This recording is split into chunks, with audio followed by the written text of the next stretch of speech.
ಕೇಳಿಸ್ಕೊಳ್ಳಿ. ಚಿತ್ತ ಉಂಟು ಶುದ್ಧನಾಗು ಎಂದು ಹೇಳಿ. ನಿಮಗೆ ಸುಖ ಬೇಕಾ? ಸುಖ ಬೇಕು ಅಂದ್ರೆ ಕೈ ಎತ್ತಿ. ಆಮೇಲೆ ಬರ್ತಾ ಇಲ್ಲ, ಬರ್ತಾ ಇಲ್ಲ. ಚಿತ್ತ ಉಂಟು ಶುದ್ಧನಾಗು. ಶುದ್ಧನಾಗಬೇಕಾದ್ರೆ ನಿಮ್ಮ ಬಾಯಿಂದ ಏನು ಬರ್ಬೇಕೀಗ? ಎಷ್ಟು ಗಂಡಸರಿಂದ ಬರಲಿಲ್ಲ. ಈ ಹೆಂಗಸರ ಸ್ಟಾಪ್ ಮಾಡಿ, ಗಂಡಸರಿಂದ ಮಾತ್ರ ಆಮೇಲೆ ಬರ್ತಾರೆ ನೋಡೋಣ. ಆಮೇನ್ ಕೇಳಿಸ್ತಾ ಇಲ್ಲ? ಅಲ್ಲೂಯ್ಯ. ಬಹಳ ಕಷ್ಟ ಗಂಡಸರ ಬಾಯಿಂದ ಬರೋದು. ಚಿತ್ತ ಉಂಟು ಶುದ್ಧನಾಗು. ಶುದ್ಧನಾಗಬೇಕಾದ್ರೆ ನಿಮಗೆ ಸುಖ ಬೇಕಾದ್ರೆ ನಾವು ಶುದ್ಧ ಆಗಬೇಕು ಅಲ್ವಾ? ಒಂದು ಚರಣ ಆಡೋಣ. ಚಿತ್ತ ಉಂಟು ಶುದ್ಧನಾಗು ಎಂದು ಹೇಳಿ ಸುಖ ನೀಡಿದೆ. ಚಿತ್ತ ಉಂಟು ಶುದ್ಧನಾಗು ಎಂದು ಹೇಳಿ ಸುಖ ನೀಡಿದೆ. ಅಯ್ಯ ಎಂದು ಹೇಳಿ ಸುಖ ನೀಡಿದೆ. ಓ ಎಂದು ಹೇಳಿ ಸುಖ ನೀಡಿದೆ. ಅಯ್ಯ ಎಂದು ಹೇಳಿ ಸುಖ ನೀಡಿದೆ. ಭಿನ್ನವ ಕೇಳುವವನೇ, ನನ್ನ ಕಣ್ಣೀರ ಕಾಣುವವನೇ, ಸುಖ ಕೊಡುವವನೇ. ಸ್ತೋತ್ರ ಯೇಸುವೇ. ಓ ಸ್ತೋತ್ರ ಯೇಸಯ್ಯ.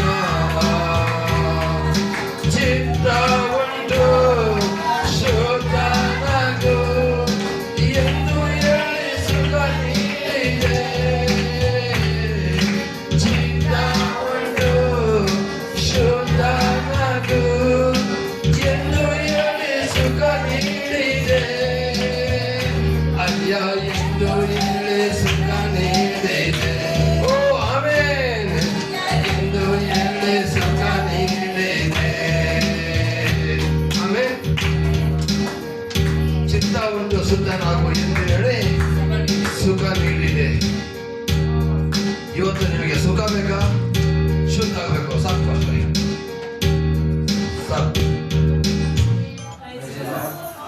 ಸುಖ ಬೇಕಾ? ಶುದ್ಧ ಆಗಬೇಕು. ಶುದ್ಧ ಆಗ್ಲಿಲ್ವಾ ಸುಖ ಸಿಗೋದಿಲ್ಲ. ದೇವರಿಗೆ ಅಶುದ್ಧ ಅಂತಂದ್ರೆ ಬಹಳ ಕೋಪ. ದೇವರಿಗೆ ಅಶುದ್ಧ ಅಂತಂದ್ರೆ ಬಹಳ ಕೋಪ ಪ್ರಿಯರೇ. ಇವತ್ತು ಸುಮಾರು ಜನ ಏನಾಗ್ತಿದ್ದಾರೆ ಅಂದ್ರೆ ದೇವರ ಮಕ್ಕಳು ಅನ್ಸ್ಕೊಳ್ತಾ ಇದ್ದಾರೆ, ಆಲಯಕ್ಕೆ ಬರ್ತಾ ಇದ್ದಾರೆ, ಆದರೆ ಕ್ರಿಸ್ತನ ಪ್ರಾರ್ಥನೆ ಮಾಡ್ತಾ ಇದ್ದಾರೆ, ಶುದ್ಧ ಆಗ್ತಾ ಇಲ್ಲ. ಇವತ್ತು ಆಗ್ತಾ ಇರೋಂಥ ಕತೆ ಅದು. ಅರ್ಥ ಆಗ್ತಿದೆಯಾ? ಕೇಳಿಸ್ತಾ ಇದೆಯಾ? Praise lord, praise Lord. ಚಿತ್ತ ಉಂಟು ಶುದ್ಧನಾಗು ಎಂದು ಹೇಳಿ ಸುಖ ನೀಡಿದೆ. ಹಾಗಾದ್ರೆ ಸುಖ ನಮ್ಗೆಲ್ಲರೂ ಬೇಕಲ್ವ? ಹಾಗಾದ್ರೆ ಶುದ್ಧ ಆಗಬೇಕು. ಇವತ್ತು ದೇವರ ಮಕ್ಕಳು ಶುದ್ಧ ಆಗಲಿಕ್ಕೆ ಬಹಳ ಮಾತಾಡ್ತಿದ್ದಾರೆ ಪ್ರಿಯರೇ. ಇಲ್ಲ, ನಾವು ಯಾವುದೆಲ್ಲ ಕ್ಷೇತ್ರದಲ್ಲಿ, ಯಾವುದೆಲ್ಲ ಜಾಗದಲ್ಲಿ, ಯಾವುದ್ಯಾವುದು ವಿಷಯದಲ್ಲಿ ನಾವು ಶುದ್ಧ ಆಗಿಲ್ಲ, ಅದನ್ನು ಇವತ್ತು ನಾವು ಬದಲಾವಣೆ ಮಾಡ್ಕೋಬೇಕು. ಆದರೆ ಇವತ್ತು ಒಂದು ವಿಷಯದ ಬಗ್ಗೆ ಕೊಡ್ತೀನಿ, ಶುದ್ಧ ಆಗೋದ್ರ ಬಗ್ಗೆ. ಆದರೆ ನೀವೆಲ್ಲರೂ ಬುದ್ಧಿವಂತರು, ನೀವೆಲ್ಲರೂ ಜಾಣರು. ಯಾವ್ಯಾವ ವಿಷಯದಲ್ಲಿ ಶುದ್ಧ ಆಗಿಲ್ಲ. ಈಗ ನೋಡಿ ಅಮ್ಮ, ಮೈ ಶುದ್ಧ ಮಾಡ್ಕೊಳ್ಳಿಕ್ಕೆ ನಾವು ಸೋಪು ಶಾಂಪು ಎಲ್ಲ ಯೂಸ್ ಮಾಡ್ತೀವಿ. ಇದು ದೇಹ ಶುದ್ಧ. ಆದರೆ ಆತ್ಮ ಶುದ್ಧ ಆಗಬೇಕು. ದೇಹ ಶುದ್ಧ ಆಗದಿದ್ರೂ ಕೂಡ ಮಣ್ಣಿಂದ ಬಂದಿದ್ದು ಮಣ್ಣಿಗೆ ಹೋಗ್ತದೆ. ಆದರೆ ಆತ್ಮ ಶುದ್ಧ ಆಗಲಿಲ್ಲ ಅಂತಂದರೆ 100% ನಾವು ಪರಲೋಕಕ್ಕೆ ಹೋಗೋದಿಲ್ಲ, ಗ್ಯಾರಂಟಿ ಹೋಗೋದಿಲ್ಲ. ಅದಕ್ಕೋಸ್ಕರ ಎಚ್ಚರಿಕೆ ಒಂದು ವಾಕ್ಯವನ್ನು ಕೊಡೋದ್ರ ಮೂಲಕ ದೇವರ ನಾಮನ ಮಹಿಪಡಿಸೋಣ. ಚಿಕ್ಕದಾಗಿ ಪ್ರಾರ್ಥನೆ ಮಾಡಿಕೊಳ್ಳುವ. ಪರಲೋಕದ ತಂದೆಯೇ, ಪ್ರಭು ರಕ್ಷಕನು ಆದಂಥ ಯೇಸು ಕ್ರಿಸ್ತನ ನಾಮದಲ್ಲಿ ಪವಿತ್ರ ಆತ್ಮನ ಸಹಾಯದಿಂದ ಸ್ವಾಮಿ ಅಪ್ಪ, ಈ ದಿನ ಈ ರೀತಿಯಾಗಿ ಸ್ವಾಮಿ ಒಂದು ಚಿಕ್ಕ ವಚನದ ಭಾಗ ಶುದ್ಧ ಆಗಬೇಕಾದ್ರೆ ನಾವು ಏನು ಮಾಡಬೇಕು ಅಂತ ಒಂದು ಪಾಯಿಂಟ್ ಅನ್ನು ಕೊಡುವಾಗ ನಿನ್ನ ನಾಮ ಮಹಿಮೆಯಾಗಲಿ.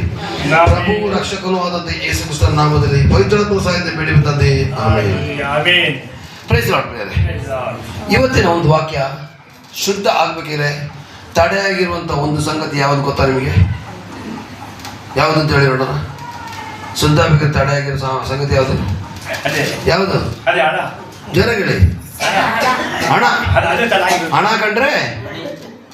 ಕಂಡ್ರೆ ಎಣನು ಬಾಯಿ ಬಿಡ್ತದೆ. ಹಣ ಕಟ್ಟರೆ ಹೆಣನೂ ಬಾಯಿ ಬಿಡುತ್ತೆ.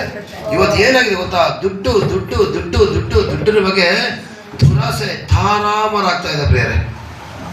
ದುಡ್ಡುಗೋಸ್ಕರ ಕೊಲೆ ನಡೀತಾ ಇದೆ, ದುಡ್ಡುಗೋಸ್ಕರ ಮೋಸಗಳು ನಡೀತಾ ಇದೆ. ಎಲ್ಲಿ ಹೋದ್ರು ಲಂಚ, ಎಲ್ಲಿ ಹೋದ್ರು ಮೋಸ, ಎಲ್ಲಿ ಹೋದ್ರು ಅನ್ಯಾಯ. ಇವತ್ತು ಏನಾಗ್ತಾ ಇದೆ? ದುಡ್ಡು ದುಡ್ಡು ದುಡ್ಡು ತಗೊಂಡು ಪರಿಸ್ಥಿತಿ ಏನಾಗ್ತಾ ಇದೆ? ಪ್ರಪಂಚನ ಆಳ್ವಿಕೆ ಮಾಡುವಂತ ಏಕೈಕ ಸಂಗತಿ ದುಡ್ಡಾಗಿದೆ. ಹಾಗಾದ್ರೆ ಒಂದು ವಾಕ್ಯ ತಗೊಳ್ಳಿ, 1 ತಿಮೋಥಿ 6:6-10 ಬೇಗ. ಹಣದಾಶೆ ಸಕಲ ವಿಧವಾದ 6:6 ಸಂತುಷ್ಟಿಸುವ ಭಕ್ತಿಯು ದೊಡ್ಡ ಲಾಭವೇ. ಸರಿ, ನಾವು ಲೋಕದೊಳಕ್ಕೆ ಏನು ತಕೊಂಡು ಬರಲಿಲ್ಲ. ನಾವು ಲೋಕದೊಳಗೆ ಏನು ತೆಕ್ಕೊಂಡು ಬರಲಿಲ್ಲ, ಅಷ್ಟೇ ಅದರೊಳಗಿಂದ ಏನು ತಕೊಂಡು ಹೋಗುವುದಿಲ್ಲ, ಏನು ತೆಕ್ಕೊಂಡು ಹೋಗುವುದಿಲ್ಲ. ನಮಗೆ ಅನ್ನಶ್ರೀಗಳಿಂದಲೇ ಅನ್ನ ವಸ್ತ್ರಗಳಿದ್ದರೆ ಸಾಕು ಸಾಕು. ಐಶ್ವರ್ಯ ವಸ್ತ್ರಗಳು ಬೇಕೆಂದು ಮನಸ್ಸು ಮಾಡುವವರು ದುಷ್ಟನೆ ಎಂಬ ಊರಿನಲ್ಲಿ ಸಿಕ್ಕಿ ಹಾಕಿಕೊಂಡು ಬುದ್ಧಿ ವಿರೋಧವಾಗಿ ಹಾನಿಕರವಾಗಿಯೂ ಇರುವ ಅನೇಕ ಆಸೆಗಳಲ್ಲಿ ಬೀಳುತ್ತಾರೆ. ಇಂಥ ಆಸೆಗಳು ಮನುಷ್ಯರನ್ನು ಸಂಹಾರ ನಾಶನದಲ್ಲಿ ಮುಳುಗಿಸುತ್ತದೆ. ಹಣದ ಆಸೆಯು ಸಕಲ ವಿಧವಾದ ಕೆಟ್ಟತನಕ್ಕೆ ಮೂಲವಾಗಿದೆ. ಅದಕ್ಕಾಗಿ ಆತುರಪಟ್ಟು ಕ್ರಿಸ್ತ ನಂಬಿಕೆಯನ್ನು ಬಿಟ್ಟು ಅಲೆದಾಡಿ ಅನೇಕ ವೇದನೆಗಳಿಂದ ತೀವಿಸಿಕೊಳ್ಳುತ್ತಾರೆ. ಸ್ವಲ್ಪ ಅರ್ಥ ಮಾಡ್ಕೊಳ್ಳಿ ಪ್ರಿಯರೇ. ನಾವು ಬರುವಾಗ ಏನು ತಗೊಂಡು ಬಂದಿಲ್ಲ, ಹೋಗುವಾಗ ಏನು ತಗೊಂಡು ಹೋಗೋದಿಲ್ಲ. ನಮ್ಮ ಊರಿನಲ್ಲಿ ಹುಟ್ಟುವಾಗ ಮಗು ಹೆಂಗೆ ಬರ್ತದೋ ಅದೇ ಥರ ಸಾಯುವಾಗಲೂ ಬೇರೆ ಬೆತ್ತಲೆ ಮಾಡಿನೇ ಕಳಿಸೋದು.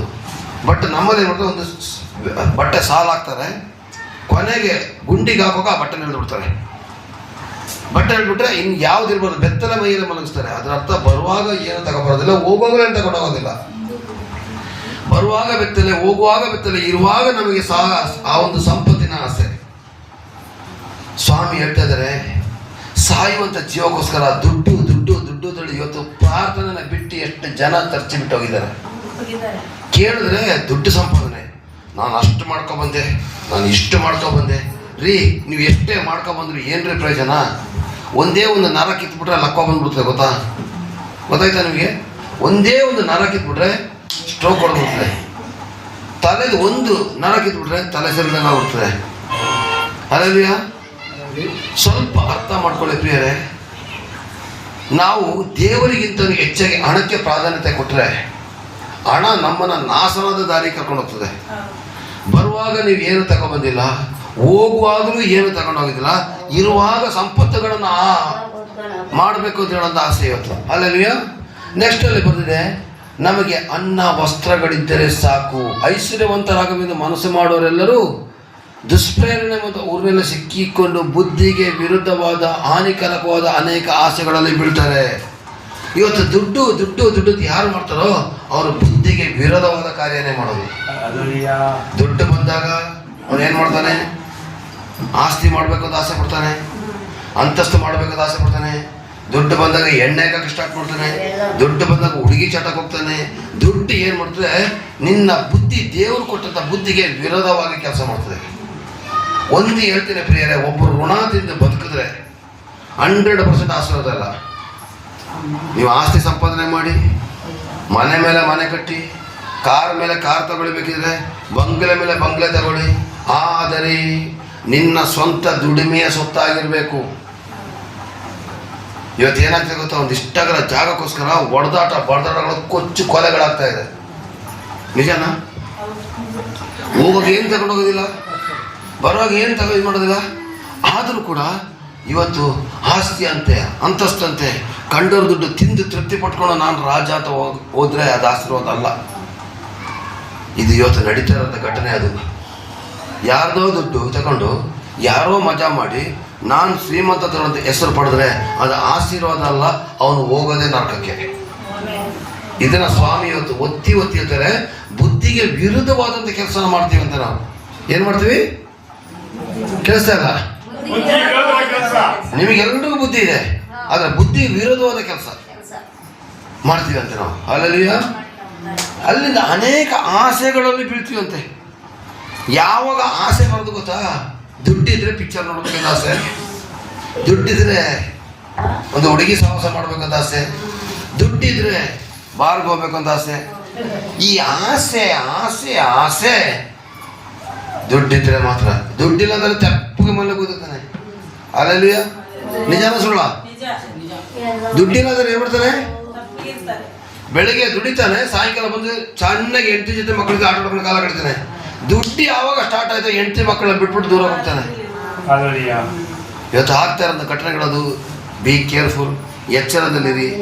ದುಡ್ಡು ನಮಗೆ ದೇವರಾಗಬಾರ್ದು. ದುಡ್ಡು ಸಂಪಾದನೆ ಮಾಡೋ ತಪ್ಪಲ್ಲ ತಪ್ಪಲ್ಲ ತಪ್ಪಲ್ಲ. ಆದರೆ ದುಡ್ಡದ ಒದ್ದಾಡೋ ತಪ್ಪು. ಭಾನುವಾರದ ದಿವಸ ನೀವು ಆಲಯಕ್ಕೆ ಬರದೇನೆ ನೀವು ನಿಮ್ಮ ಇಲ್ಲಿ ಇರ್ತಕ್ಕಂಥ ಬಾಕಿ ಬರದಿರ್ತಕ್ಕಂಥ ಜನಗಳಿಗೆ ಹೇಳಿ, ಪಾಸ್ಟರ್ ಈ ಥರ ಹೇಳಿದ್ರು ಅಂತೇಳಿ. ಆಲಯಕ್ಕೆ ಬರ್ದೇನೆ ಸಂಡೇ ಸ್ಪೆಷಲ್ ಬಾಡೂಟ ಮಾಡಿಕೊಂಡು ಸಾಕು ಬಾಡೂಟ ಮಾಡಿಕೊಂಡು ಮಜಾ ಮಾಡಿಕೊಂಡು ಆಲಯಕ್ಕೆ ಬರ್ದಿದ್ರೆ ಅವ್ರ ದುಡ್ಡು ಏನಾಗ್ತದೆ ಗೊತ್ತಾ? ಹೋಗ್ತಾ ಇರ್ತದೆ, ನಿಲ್ಲೋದಿಲ್ಲ. ಗ್ಯಾರಂಟಿ ದುಡ್ಡು ನಿಲ್ಲೋದಿಲ್ಲ. ದೇವರಿಗೆ ಇಂಥ ಹಣಕ್ಕೆ ಬೆಲೆ ಕೊಡಬೇಡಿ.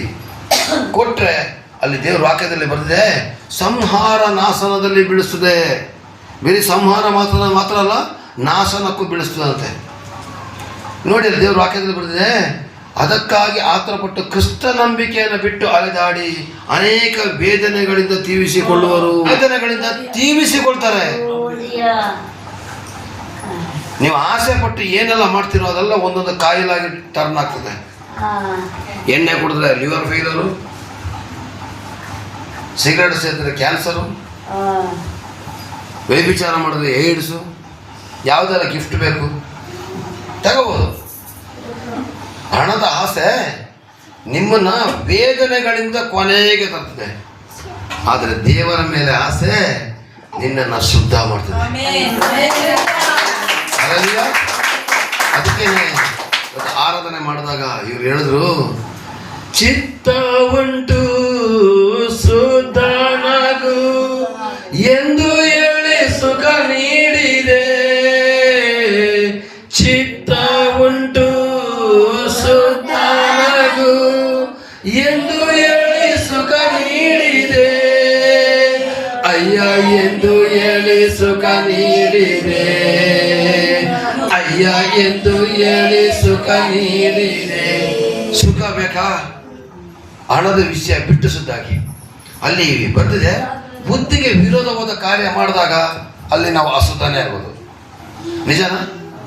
ಬುದ್ಧಿಗೆ ವಿರುದ್ಧವಾದ ಕಾರ್ಯ ಮಾಡಿದಾಗ ನಾವೇನಾಗ್ತೀವಿ? ಅಶುದ್ಧ ಆಗ್ತೀವಿ. ಈಗ ಶುದ್ಧ ಬೇಕೋ ಅಶುದ್ಧ ಬೇಕೋ? ಇವತ್ತು ನೈಟ್ ನೀವು ತೀರ್ಮಾನ ಮಾಡಿ.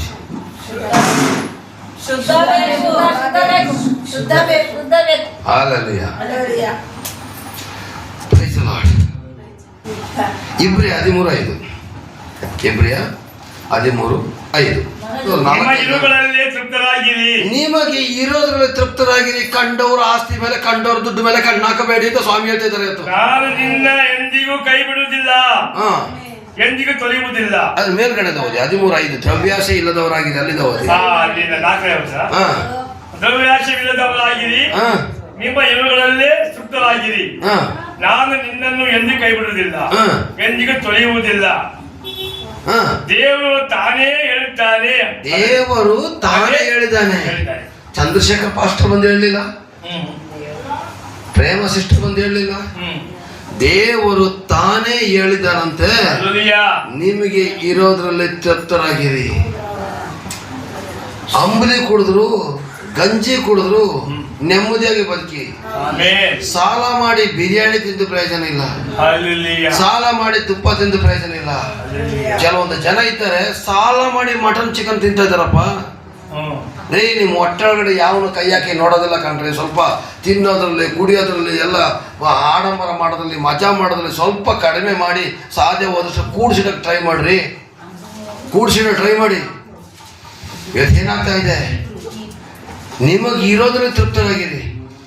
ನಮಗಿರೋದು ತೃಪ್ತಿ ಆಗಿದ್ರೆ ಇನ್ನೊಬ್ಬದ್ದು ಬೇಕು ಅಂತ ಅವನ ಕೈಯಿಂದ ಜೋಬ್ ಕಿತ್ಕೊಳ್ಳೋದು. ಈ ತರಕಾರಿ ವ್ಯಾಪಾರ ಮಾಡೋ ನೋಡಿದ್ರೆ ರಾಜಾ ಬೀನ್ಸ್ ಅಂತಾರೆ. ಒಳಗಡೆ ಹೋದಾಗೇನು ಕೊಳ್ತೋಗಿರೋ ಬೀನ್ಸ್ ಸೇರಿಸಿ ಹಾಕ್ಬಿಡ್ತಾರೆ. ಆ ರಾಜ ಬೀನ್ಸ್ ಕೆಜಿ 40 ಕೆಜಿ ಅರ್ಥ ಹಾಕಿದಾಗ ಅಲ್ಲಿ ಏನು ಮಾಡ್ತದೆ 10 ರೂಪಾಯಿದವರು ಕೊರತಿರಿ ಬೀನ್ಸ್ ಹಾಕ್ಬಿಡ್ತಾರೆ. ಅದಕ್ಕೆ ನಾವೇ ಆಯ್ಕೋಬೇಕು ಅಂತ ಹೇಳೋದು. ಟೊಮೆಟೊ ಆಯ್ಬೇಕಿದ್ರೆ ನಾವು ಒಳ್ಳೆದನ್ನ ಆಯ್ಕೆ ಮಾಡ್ತೀವಲ್ಲ, ಹಾಗೇನೆ ನಾವು ದೇವರ ವಿಷಯದಲ್ಲಿ ಆಯ್ಕೆ ಮಾಡುವಾಗ ಉತ್ತಮವಾದನ್ನ ಆಯ್ಕೆ ಮಾಡ್ಬೇಕು. Hallelujah, praise lord. ತಪ್ತರಾಗಿರಿ, ನಾನು ನಿಮ್ಮನ್ನ ಕೈ ಬಿಡುವುದಿಲ್ಲ, ನಾನು ನಿಮ್ಮನ್ನ ತೊರೆಯುವುದಿಲ್ಲ, ನಾನು ಎಂದೆಂದಿಗೂ ನಿನ್ನ ಜೊತೆ ಇರ್ತೇನೆ. ನೀನು ನನ್ನ ಮಗಳಾಗಿದ್ಯಾ, ನೀನು ನನ್ನ ಮಗನಾಗಿದ್ಯಾ, ನಾನು ನಿನ್ನ ಕೈ ಬಿಡೋದಿಲ್ಲ ಅಂತ ಯಾರು ಹೇಳಿದಾರೆ ಗೊತ್ತಾ? ಕೆಳಗಡೆ ವಾಕ್ಯದಲ್ಲಿ ನೋಡಿ, ದೇವರು ತಾನೇ ಹೇಳಿದ್ದಾರೆ ಅಂತ ಬರ್ತಿದೆ. ಯಾರು ಹೇಳಿದ್ದು? ಕೊನೆ ವಾಕ್ಯದಲ್ಲಿ ಬರ್ತಿದೆ, ದೇವರು ತಾನೇ ಹೇಳಿದ್ದಾರೆ. ಅರ್ಥ ಆಗ್ತಾ ಇದೆಯಾ? ದೇವರು ಹೇಳಿದ್ದಾರೆ, ಇರೋದ್ರಲ್ಲಿ ತೃಪ್ತರಾಗಿರಿ, ಸಾಲ ಮಾಡಿ ತುಪ್ಪ ತಿನ್ಬೇಡಿ, ಬೇಜಾರು ಮಾಡ್ಕೋಬೇಡಿ. ತಿನ್ನೋರು ಇದ್ದಾರೆ, ಅದು ಕೇಳ್ತಾ ಇದ್ದೀನಿ. ಮಸ್ತಾಗಿದ್ದಾರೆ. ಅಯ್ಯೋ, ವಿಚಿತ್ರವಾದಂಥ ಜನಗಳಪ್ಪ. ನಾಳೆ ದುಡ್ದು ಸಾಯ್ತಾರೆ ಬೆಳಿಗ್ಗೆಯಿಂದ ಸಾಯಂಕಾಲದವರೆಗೆ. ಆದರೂ ಇವತ್ತು ಬರ್ಬೇಕಾದ್ರೆ ಮದುವೆಗಿದ್ದಾಗಲ್ಲ ಹೋಗ್ಬೇಕಾದ್ರೆ ನೋಡ್ಬೇಕು ಎಂಥ ಆಡಂಬರದಲ್ಲಿ ಹೋಗ್ತಾ ಇರ್ತಾರೆ. ನೋಡಿದ್ರೆ ಬರೀ ಸಾಲನೇ. ಬೇರೆ ನಿಮ್ಮ ಮಕ್ಕಳು ಮದುವೆ ಮಾಡ್ತೀರಾ? ಸಿಂಪಲ್ ಆಗಿ ಮದುವೆ ಮಾಡಿ. ಇಡೀ ಊರಿಡೀ ಕರೆದ್ಬಿಟ್ಟು ಊಟ ಹಾಕ್ಬಿಟ್ಟು ಕೊನೆಗೆ ಆ ಸಾಂಬಾರೇ ಚೆನ್ನಾಗಿಲ್ಲ, ಊಟನೇ ಚೆನ್ನಾಗಿಲ್ಲ, ಅಡಿಗೆನೇ ಚೆನ್ನಾಗಿಲ್ಲ ಅಂತ ಉಗಿಸ್ಕೊಳ್ಳೋದಕ್ಕಿಂತ ಸಿಂಪಲ್ ಆಗಿ ರಿಜಿಸ್ಟ್ರೇಷನ್ ಮಾಡಿ. ನೀನು ಊಟ ಚೆನ್ನಾಗಿಲ್ಲ ಉಗಿಸ್ಕೊಂಡು ದುಡ್ಡು ಖರ್ಚು ಮಾಡಿ ಏನು ಪ್ರಯೋಜನ? ಹಲೋ, ಅರ್ಥ ಆಗ್ತಿದ್ಯಾ? ಊಟ ನಿನ್ನ ಮಗಳು ಮದುವೆ ಊಟ ಹಾಕಿಲ್ಲ, ನಿನ್ನ ಮಗಳು ಊಟ ಹಾಕಿಲ್ಲ, ನೀನು ಎಂತ ಹೊಡೆದು ಬೈಲಿ, ತೊಂದರೆ ಇಲ್ಲ. ನಿನ್ನ ಮಗಳ ಮದುವೆ ಬಂದ್ಬಿಟ್ಟು ಊಟ ತಿಂದು ಚೆನ್ನಾಗಿಲ್ಲ ಅಂತ ಹೇಳಿದ್ರೆ ಖರ್ಚು ಮಾಡಿ ಏನು ಪ್ರಯೋಜನ?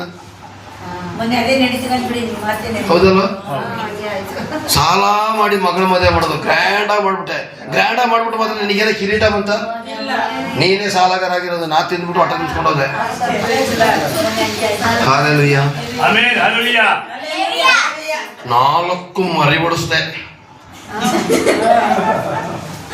ಹಲೋ, 4 ಮರಿ ಓಡಿಸ್ದೆ. ನಿನ್ನ ಪರಿಸ್ಥಿತಿ ಏನಾಯ್ತು? ಮರಿಗಿಂತಲೂ ಕಡೆ ಆಯ್ತು, ಮರಿ ಸತ್ತೋಯ್ತು. ಸಾಲ ಮಾಡೋದು ನೀನು ಬದುಕಿದ್ಯಾ? ಇನ್ನು ನಿಮ್ಮಿಷ್ಟ.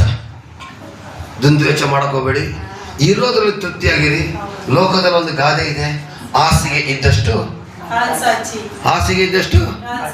ಯಾರಿಗೂ ಗಾದೆ ಗೊತ್ತಿಲ್ವಾ? ಹಾಸಿಗೆ ಇದ್ದಷ್ಟು ಕಾಲು ಚಾಚಿ. ಹಾಸಿಗೆಗಿಂತಲೂ ಕಾಲು ಚಾಚಿದ್ರೆ ಏನಾಗ್ತದೆ ಗೊತ್ತಾ? ಕಾಲು ಹಿಡ್ಕೊಳ್ತದೆ, ಮಂಡಿ ಹಿಡ್ಕೊಳ್ತದೆ. ಆಮೇಲೆ ಇರಲಿ. ಇವತ್ತು ಮತ್ತಾಯ 6:19 ಓದಿ. ಮತ್ತಾಯ 6:19 ಭೂಲೋಕದಲ್ಲಿ ಗಂಟು ಮಾಡಿ ಇಟ್ಟುಕೊಳ್ಳಬೇಡಿರಿ. ಭೂಲೋಕದಲ್ಲಿ ಗಂಟು ಮಾಡಿ ಇಟ್ಕೊಬೇಡಿ. ಇಲ್ಲಿ ಅಂತೂ ಅದು ನುಸಿ ಹಿಡಿದು ಕಿಲುಬು ಹತ್ತಿ ಕೆಟ್ಟು ಹೋಗುವುದು. ಇಲ್ಲಿ ಕಳ್ಳರು ಕನ್ನ ಕೊರೆದು ಕದಿಯುವರು. ಆದರೆ ಪರಲೋಕದಲ್ಲಿ ಗಂಟು ಮಾಡಿ ಇಟ್ಟುಕೊಂಡಿರಿ. ಪರಲೋಕದಲ್ಲಿ ಗಂಟು ಮಾಡಿ ಇಟ್ಕೊಳ್ಳಿ. ಅಲ್ಲಿ ಅದು ನುಸಿ ಹಿಡಿದು ಕಿಲುಬು ಹತ್ತಿ ಕೆಟ್ಟು ಹೋಗುವುದಿಲ್ಲ. ನುಸಿ ಹಿಡಿದು ಕಿಲುಬು ಹತ್ತಿ ಕೆಟ್ಟು ಹೋಗುವುದಿಲ್ಲ. ಅಲ್ಲಿ ಕಳ್ಳರು ಕನ್ನ ಕೊರೆಯುವುದೂ ಇಲ್ಲ, ಕದಿಯುವುದೂ ಇಲ್ಲ. ಗಂಟು ಇದ್ದಲ್ಲಿಯೇ ನಿನ್ನ ಮನಸ್ಸು ಗಂಟು ಇದ್ದಲ್ಲೇ ಮನಸ್ಸಿರುವುದಷ್ಟೇ. ಗಂಟು ಮಾಡ್ಕೊಳ್ತೀಯಾ? ನಿನ್ನ ಮನಸ್ಸಲ್ಲೇ ಗಂಟು, ಬ್ಯಾಂಕ್ ಬ್ಯಾಲೆನ್ಸ್, ಗಂಟು ನಿನ್ನ ಮನಸ್ಸಲ್ಲಂತೆ. ಅಲ್ಲೆಲ್ಲೂಯ್ಯ ಸ್ತುತಿ ಮಾಡಿರಿ. ಅಲ್ಲಿ ಮೈಂಡಲ್ಲಿ ಮನಸ್ಸಲ್ಲಿ ಗಂಟು. ಹಲ್ಲೆಲೂಯಾ. ಇಲ್ಲಿ ಸ್ತುತಿ, ಅಲ್ಲಿ ದುಡ್ಡು. ಹೆಂಗಿದೆ ಜೀವಮಾನ ಲೆಕ್ಕ? ಆರಾಧನೆ ನಾಯಕನೇ. ಅಯ್ಯೋ, ಸಾಲದನ್ನು ಬರ್ತಾನೆ, ಏನು ಮಾಡೋದಪ್ಪ? ಏಸಪ್ಪ ಪ್ರಾರ್ಥನೆ ಮಾಡಿಸ್ಕೊಳ್ಳಿ. ಅಪ್ಪ ಸಾಲದನ್ನು ಬರ್ತಾನಪ್ಪ. ಯಾರಾದ್ರೆ ಮಾಡ್ತಾರೆ ಬಾಯಲ್ಲಿ, ಮನ್ಸೊಳಗಡೆ ಸಾಲದನ್ನು ಬರ್ತಾನಪ್ಪ ಅಂತ ಭಯ. ನಿನ್ನ ಸಾಲ ಮಾಡ್ಕೊಳಕ್ಕೆ ಯಾರು ಹೇಳಿದ್ರು? ಕೇಳಿಸ್ಕೊಳ್ಳಿ, ಇಲ್ಲಿ ಯಾರು ಒಪ್ಕೊಳ್ತಾ ಇಲ್ಲ ಅಂದ್ರೆ ನನಗೆ ಅರ್ಥ ಇರುತ್ತಾ? ಇಲ್ಲಿ ಯಾರು ಸಾಲ ಮಾಡ್ತಾ ಇಲ್ಲ. ಇದೆಲ್ಲ ತುಂಬ ಒಳ್ಳೆಯವರೇ, ತುಂಬ ಒಳ್ಳೆಯವರೇ ಇರೋದಿಲ್ಲ. ಯಾರು ಗಂಟು ಮಾಡಿ ಇಟ್ಕೊಳ್ತಾನೆ ಇಲ್ಲ ಇಲ್ಲಿ. ಎಲ್ಲ ಗಂಟು ಎಲ್ಲ ಗಂಟು ಮಾಡಿ ಇಟ್ಕೊಂಡಿರೋದು ಎಲ್ಲ ಗಂಟ ಈಗಿನ ಮಧ್ಯೆ ನಾನು ಬಂದು ಮಾತಾಡಿ ನನಗೆ ಹೊರಗಡೆ ಹೋಗಿ ಏಟು ಗಿಡ ಬಿದ್ದುಬಿಡ್ತದ ನೋಡಿ. ಅದರಲ್ಲಿ ಗಂಟು ಮಾಡಿ ಇಟ್ಕೊಂಡಿದ್ರೆ ನನಗೆ ಹೊಡಿಬೇಡಿಯಪ್ಪ. ನಿಮ್ಮ ಗಂಟು ನ್ಯಾಯ ಪ್ರಕಾರ ಇದ್ರೆ ಓಕೆ. ಅನ್ಯಾಯ ಪ್ರಕಾರ ನೀವು ಗಂಟು ಮಾಡ್ಕೊಂಡ್ರೆ ಅದು ಕಿಲುಬು ಹತ್ತಿ ನುಸಿ ಹಿಡಿಯೋದು ಗ್ಯಾರಂಟಿ. ನಾನು ಮೋಸ ಮಾಡಿ ಏನು ಮಾಡ್ತೀನಿ, ಲಕ್ಷಾಂತರ ರೂಪಾಯಿ ಸಂಪಾದನೆ ಮಾಡ್ತೀನಿ. ಒಂದೇ ಒಂದು ಕಾಯಿಲೆ ಬಂದ್ಬಿಟ್ರೆ JSS ಹಾಸ್ಪಿಟ್ಲಲ್ಲಿ 8 ಲಕ್ಷ ದರಗಳೇ ಕತೆ ಮುಗೀತು. ಸಂಪಾದನೆ ಮಾಡಿ ಏನು ಪ್ರಯೋಜನ? ಅಲ್ಲೇ ಹೋಯ್ತು. ಕಿಲುಬು ಹತ್ತಿ ನುಸಿ ಹಿಡಿದು ಹೋಗ್ತದೆ. ಎಚ್ಚರ. ಕೊನೆಗೆ JSSಗೆ 8 ಲಕ್ಷ ಕಟ್ಟಿದೆ. ಯಾಕೋಯ್ತು? ಯೋಚನೆ ಮಾಡಿ ಪ್ರಿಯರೇ. ಸತ್ಯದ ಸಂಪಾದನೆ ಆದ್ರೆ ದೇವರ ಆಶೀರ್ವಾದ ಮಾಡೇ ಬರ್ತಾರೆ. ಈಗ ನಾವು ನೆಮ್ಮದಿಯಾಗಿರ್ತೀವಿ. ಅಲ್ಲಿಂದ ಬಂತು ಏನ್ ಬಂತು? ಕಾಯಿಲೆ ಬಂತು. ಕರೆಂಟ್ ಹೊಡೆದಂಗೆನೆ ಕಾಯಿಲೆ ಬರ್ತದೆ. ಅಲ್ಲಲ್ಲಿಯ ಸೊಂಟ ನೋವು. ಯಾಕೆ? ಒಂದು ಕಾಲು ಎಳಿತಾ ಇದೆ. ಯಾಕೆ? ಒಂದು ಕೈ ಎಳಿತಾ ಇದೆ. ಯಾಕೆ? ಯೋಚನೆ ಮಾಡಿ. Praise the lord. Praise the lord. ಭೂಲೋಕದಲ್ಲಿ ಗಂಟು ಮಾಡಿ ಇಟ್ಕೊಂಡವನಿಗೆ ಗಂಟಿನ ಮೇಲೆ ಮನಸ್ಸು ಬರ್ತೇ ಹೊರತು ದೇವರ ಮೇಲೆ ಮನಸ್ಸು ಬರೋದಿಲ್ಲ. ಆ ಗಂಟು ಕೊನೆಗೆ ಕೊಡದೆ ಕಾಯಿಲ್ಲ. ಗಂಟು ಕೊನೆಗೆ ಕೊಡದೆ ಚಿಂತೆ. ನಾವೊಂದು ಹೇಳಪ್ಪ, ನಾವೆಲ್ಲರೀಗ ಸೆಕ್ಯೂರಿಟಿ ಗಾರ್ಡ್ ಕೆಲಸ ನಾನು ಮಾಡ್ತಾ ಇದ್ದೀನಿ, ನೀವು ಫ್ಯಾಕ್ಟ್ರಿಗೆ ಹೋಗ್ತಾ ಇದ್ದೀರಾ, ನಾವೆಲ್ಲ ಕೂಲಿ ಕೆಲಸಗಾರರೇ. ಇವತ್ತು ನಮಗೆಲ್ಲ ನೆಮ್ಮದಿ ಶ್ರೀಮಂತರಿಗಿಲ್ಲ, ಗೊತ್ತಾ ನಿಮಗೆ? ಹಲೋ, ನಿಜನಾ? ಶ್ರೀಮಂತರಿಗೆ ಅನ್ನ ತಿಂದ್ಬಿಟ್ರೆ ಶುಗರು, ಚಪಾತಿ ತಿಂದ್ಬಿಟ್ರೆ ಉಷ್ಣ, ಅಲ್ಲೆಲ್ಲೂಯ, ರಾಗಿ ತಿಂದ್ಬಿಟ್ರೆ ಶೀತ, ಅಲ್ಲೆಲ್ಲೂಯ. ನಮಗೆ ಏನನ್ನ ತಿಂದ್ರು ಕೂಡ ನೆಮ್ಮದಿ ಇದೆ ಅಲ್ಲ ಕಣಮ್ಮ. ಮರ್ಯಾದೆ ತಿನ್ನಕ್ಕೆ ಆಗದಿದ್ರೆ ನಮ್ಮ ಜೀವಮಾನ ಇದೇನು ಬೆಳೆದನ? ಇಷ್ಟು ಗಂಟು ಮಾಡಿ ಬಂಗ್ಲೆ ಮೇಲೆ ಬಂಗ್ಲೆ, ಆಸ್ತಿ ಮೇಲೆ ಆಸ್ತಿ ತಗೊಂಡು ಅವನಿಗೆ ಅನ್ನನೇ ತಿನ್ನಕ್ಕಾಗೋದಿಲ್ಲ, ಕೈ ವೈಬ್ರೇಷನ್ ಆಗ್ತಾ ಇದೆ ಅಂತಾರೆ. ಅವನು ಮಾಡಿದ ಏನು ಪ್ರಯೋಜನ? ಅಲ್ಲಲ್ಲಿಯ ಇದ್ರಲ್ಲಿ ನಾವು ಸುಖ ಪಡಿಸರು. ನಾವು ಎಲ್ಲ ತಿನ್ಬೋದು, ಎಲ್ಲ ಕೊಡ್ತೀವಿ, ಎಲ್ಲ ಮಾಡ್ತೀವಿ. ಆದ್ರೆ ದೇವರ ಸ್ತೋತ್ರ, ನಮ್ಮನ್ನ ದೇವರು ಸಮೃದ್ಧಿಯಾಗಿ ಇಟ್ಟಿದ್ದಾರೆ. Praise the lord. Praise the Lord. Hallelujah. ಸಂತೋಷನಾ? ಗಂಟು ಮಾಡಿ ಇಟ್ಕೊಳಕಲ್ಲ, ಇರ್ಲಿ, ದೇವರ ಔಷಧ ಆಗಲಿ. ಹಲ್ಲೆಲೂಯಾ. ಲೂಕ 12 ತೆಗಿರಿ, ಅಲ್ಲಿವರೆಗೆ ನಾನು ಮಾತಾಡ್ತೀನಿ, ಕೇಳಿಸ್ಕೊಳ್ಳಿ. ಲೂಕ 12 ಲೋಕದ ಗಂಟು, ಭೂಲೋಕದ ಗಂಟೆ ಹೇಳಿದೆ, ಪರಲೋಕದ ಗಂಟೆ ಹೇಳ್ತೀನಿ. ನಾವು ವಾಕ್ಯ ತೆಗೆದಿಟ್ಕೊಂಡಿದ್ದೆ ಅಷ್ಟೇ.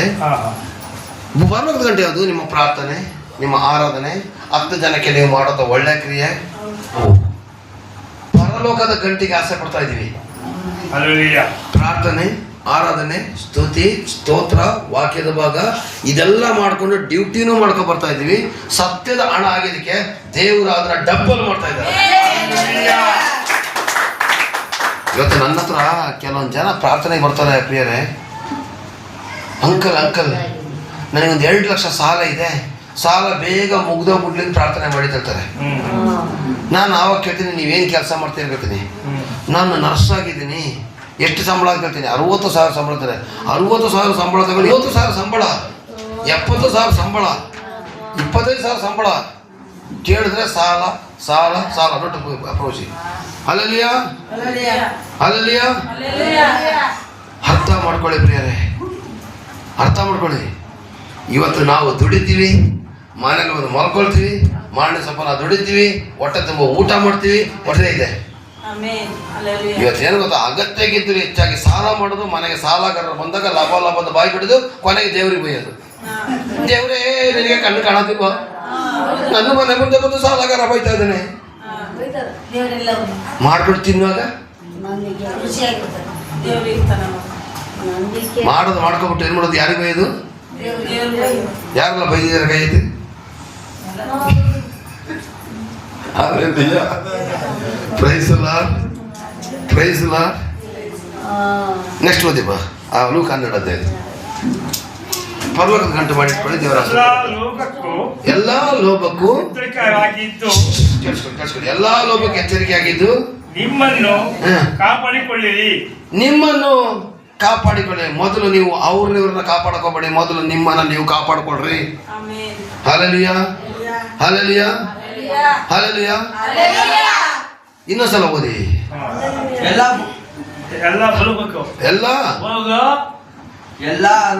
ಲೋಭಕ್ಕೂ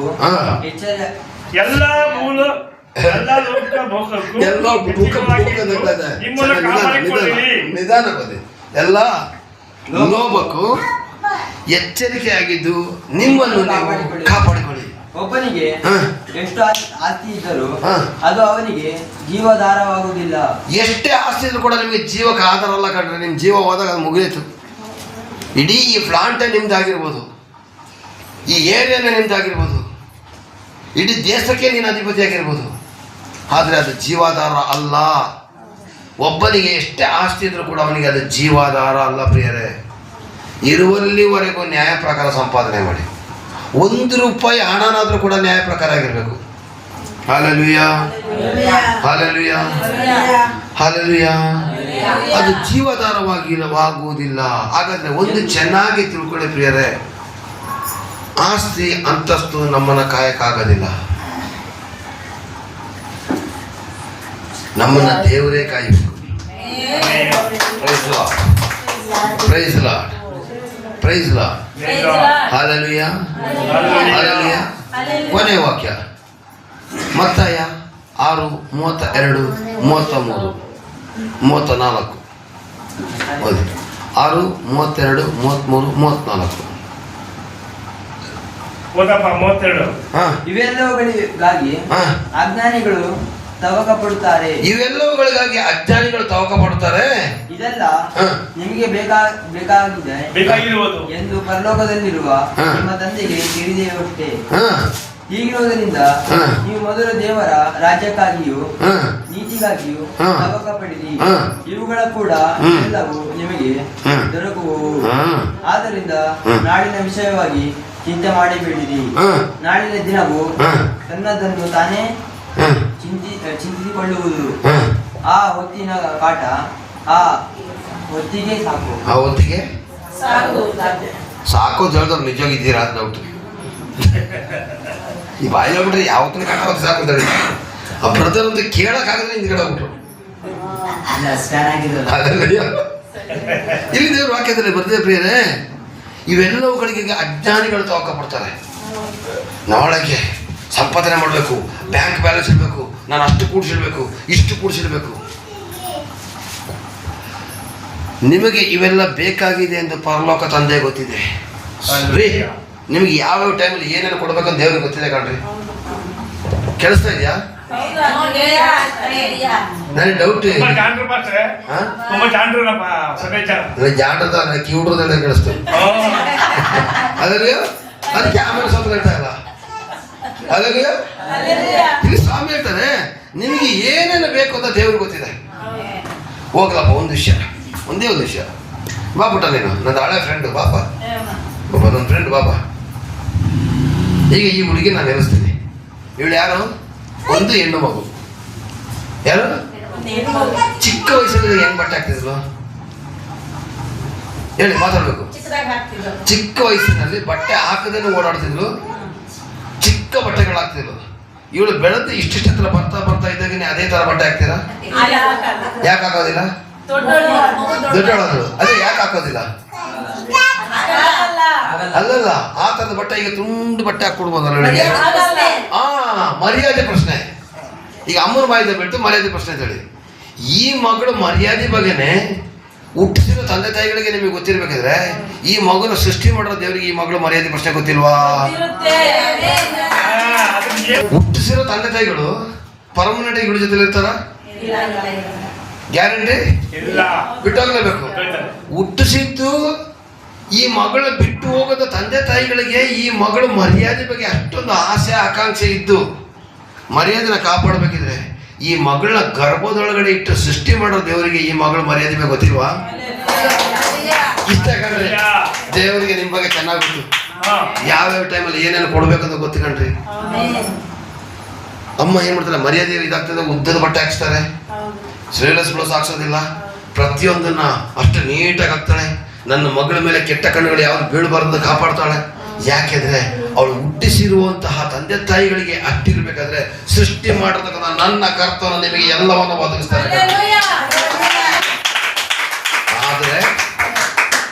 ಆದ್ರೆ ನಿಮಗಿರೋದು ತೃಪ್ತಿ ಪಟ್ಕೊಂಡು ದೇವ್ರ ರಾಜ್ಯಕ್ಕೋಸ್ಕರ ಹುಡುಕ್ಬೇಕು. ಇಲ್ವಾ ನಾವೇನ್ ಮಾಡೋಕ್ಕಾಗಲ್ಲ.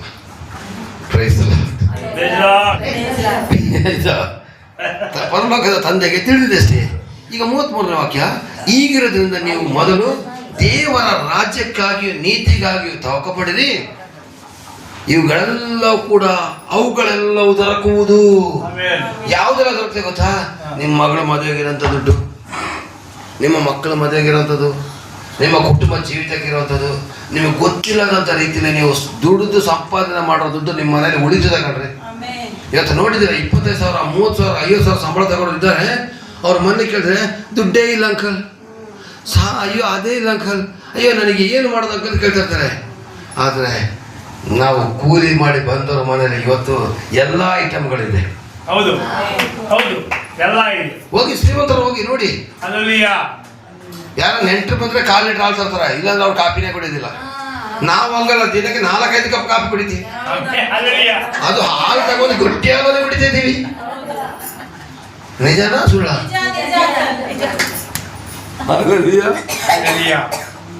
ಈಗ ನಾವು ಭಾಗ್ಯವಂತರು, ಅವ್ರು ಭಾಗ್ಯವಂತರು. ಇಷ್ಟು ಕಟ್ಟದ ಮೇಲೆ ಇನ್ನೊಂದು ಸಲ ನಮಗೆ ಇಲ್ಲಿ ಇರ್ತಕ್ಕಂಥ ಜನಗಳು ನಾವು ಬಡವರು ಸ್ವಾಮಿ ಹೇಳ್ಬಿಟ್ರೆ ದೇವರಿಗೆ ನಾವು ಹೋಗ್ತದೆ. ಯಾಕಂತ ನೀವು ಅವ್ರಿಗಿಂತಲೂ ಶ್ರೀಮಂತರು ಕಣ್ರಿ.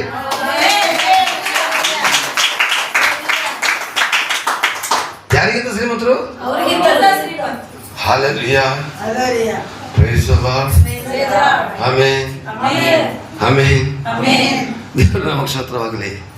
ಅಲ್ಲಿ ಕೆಳಗಡೆ 34ನೇ ವಾಕ್ಯದಲ್ಲಿ ಬರ್ತಿದೆ, ಆದ್ದರಿಂದ ನಾಳಿನ ವಿಷಯದಲ್ಲಿ ಚಿಂತೆ ಮಾಡಬೇಡಿರಿ, ನಾಳಿನ ದಿನವು ತನ್ನದನ್ನು ತಾನೇ ಚಿಂತಿಸಿಕೊಳ್ಳುವುದು, ಆ ಹೊತ್ತಿನ ಕಾಟ ಆ ಹೊತ್ತಿಗೆ ಸಾಕು. ಅವನೇ ಮಾತು ಹೇಳ್ತಾ ಇದ್ದೀನಿ ಪ್ರಿಯರೇ, ನಾಳೆಗಿರೋ ದುಡ್ಡು ಮಾಡಿ ಇಡಬೇಕು. ನಿಜ, ಕೂಡಿಸಿ ಇಡದಿರೋದು ಮುಟ್ಟಾಳ.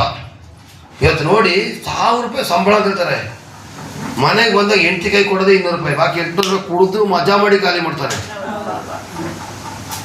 ನೀವು ಕುಡಿಬೇಕಾದ್ರೆ ಯೋಚನೆ ಮಾಡಿ, ನಿನ್ನ ದೇಹನ ನೀನೇ ಸುಡ್ತಾ ಇದ್ದೀಯಾ ಅಂತೇಳಿ ಪಾನ್ಪರಾಗ ತಿನ್ನುವಾಗ ಯೋಚನೆ ಮಾಡಬೇಕು, ನಾನು ನನ್ನ ದೇಹಕ್ಕೆ ಕಾಯಿಲೆ ತರಿಸ್ಕೊಳ್ತಾ ಇದ್ದೀನಿ ಅಂತೇಳಿ. ನಾನು ಒಂದೇ ಒಂದು ಮಾತು ಹೇಳ್ತಿದ್ದೀನಿ ಪ್ರಿಯರೇ, ನಿಮ್ಮ ಸಂಪಾದನೆಯಲ್ಲಿ ಅರ್ಧ ಭಾಗನ ದಿನನಿತ್ಯ ಉಳಿಸಿಡ್ಲಿಕ್ಕೆ ಪ್ರಯತ್ನ ಪಡಿ, ನಿಮಗೆ ಬಡತನ ಬರೋದೇ ಇಲ್ಲ. ಇದು ನಾನು ನನ್ನ ಹೆಂಡತಿ ಮಾಡ್ತಾರಂತ ಕೆಲಸ. ಇದು ಒಂದು ಗಾಡಿ ವಡೆ ತಿನ್ನಬೇಕಿದ್ರೆ ಕೂಡ ನಾನು ಯೋಚನೆ ಮಾಡ್ತೀನಿ, ಯಾಕೆ ಕೊಟ್ಟು ಬಿಟ್ರೆ 10-20 ಖರ್ಚಾಗ್ಬಿಡ್ತದಲ್ಲ ಅಂತೇಳಿ. ನನ್ನ ಹೆಂಡತಿ ನನಗಿಂತಲೂ ದೊಡ್ಡ ಚಿಪ್ಪಳತಿ, ಮನೆ ನೋಡಿಬೇಡ ಅಲ್ಲಲ್ಲಿಯ ಪಾನಿಪುರಿ ತಿನ್ನಲ್ಲ ಕಣ್ಣಿದ್ರೆ ಸಾಕು ಕಿರ್ಚಾಡ್ಬಿಡ್ತಾಳೆ. ಅದಕ್ಕೇನೆ ಮಸಾಲ ಪುರಿ ತಿನ್ನಂದ್ರೆ ಒಪ್ಕೊಳ್ಳೋದಿಲ್ಲ.